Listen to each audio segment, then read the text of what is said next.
दोस्तों, आज हम बात करेंगे श्रीमद् भगवद गीता की उस अद्भुत शिक्षा की जो हमें ओवर थिंकिंग यानी अति चिंतन से बचना सिखाती है। गीता कहती है, जब हमारा मन अनियंत्रित होता है तो वह सफलता असफलता, माया और अहंकार में उलझ जाता है और बहुत ज्यादा सोच विचार करने लगता है। यही ओवर थिंकिंग है और यही हमारे अशांति और बेचैनी की जड़ है। जीवन में प्रशंसा, आलोचना, लाभ हानि, मान अपमान, ये सब अस्थायी हैं, ये सभी माया हैं। अगर हम इन पर अत्यधिक ध्यान देते हैं तो मन अस्थिर हो जाता है। गीता हमें मन को स्थिर करने और अपने धर्म पर चलने का मार्ग दिखाती है। पहला सूत्र, अपने पथ पर चलें यानी स्वधर्म का पालन करें। जब हम अपनी प्रकृति और कर्म के अनुसार आगे बढ़ते हैं तभी हमें सच्ची शांति मिलती है। सफलता या असफलता से विचलित हुए बिना केवल अपने कर्म पर ध्यान दें, तभी हम अति चिंतन से बच सकते हैं। दूसरा सूत्र, कर्म करें, फल की चिंता ना करें। श्री कृष्ण कहते हैं, कर्म करने का अधिकार तुम्हारा है लेकिन फल पर नहीं। परिणाम की चिंता छोड़कर जब हम केवल कर्म में लग जाते हैं तो मन हल्का हो जाता है। तीसरा सूत्र, दूसरों की सोच की कल्पना करने से बचें। जब हम बार बार सोचते हैं कि लोग हमारे बारे में क्या सोचते हैं तो हमारा मन अस्थिर हो जाता है।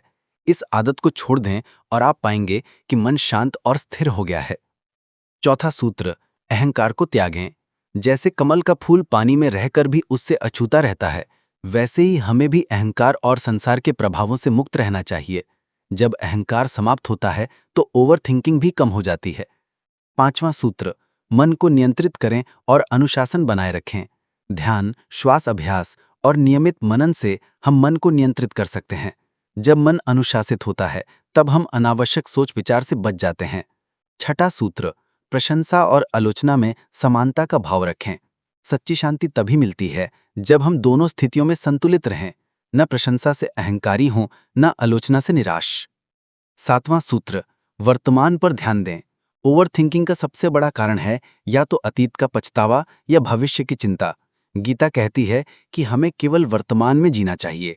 जब हमारा खान पान, कार्य और विश्राम संतुलित होता है तो हम पल में स्थिर रह पाते हैं और वास्तविकता में जीते हैं। अर्जुन का युद्ध सिर्फ बाहरी नहीं था, वह भीतरी भी था, अपने मन के साथ। गीता हमें संसार से भागना नहीं सिखाती, बल्कि यह सिखाती है कि हमें केवल धर्म के अनुसार अपना कर्म करते रहना चाहिए, बिना परिणाम की चिंता किए। दोस्तों, अगर हम इन सूत्रों को जीवन में अपनाएं तो न केवल हम ओवर थिंकिंग से बच सकते हैं, बल्कि एक शांत, स्थिर और खुशहाल जीवन जी सकते हैं।